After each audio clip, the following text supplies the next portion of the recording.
Hai, hampa kat mana tu? Semoga hampa semuanya sihat-sihat berjaya. Walaupun di mana hampa berada. Hari ini Mak Ali berada di pasar pagi Pida 3 sahabat-sahabat tu. Pasar pagi Pida 3. Beg wadah sahabat-sahabat tu. Beg baru. Sedikit view untuk hampa pagi ni. Jagung pun ada, jagung. Ubi pula. Tembikai. Jering, buah jering dapat buah jering.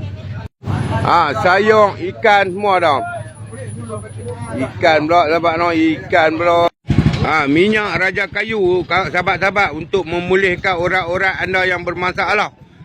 Boleh dapatkan kat Bio Mak Ali. Okey, jumpa lagi next video. Bye bye. Assalamualaikum.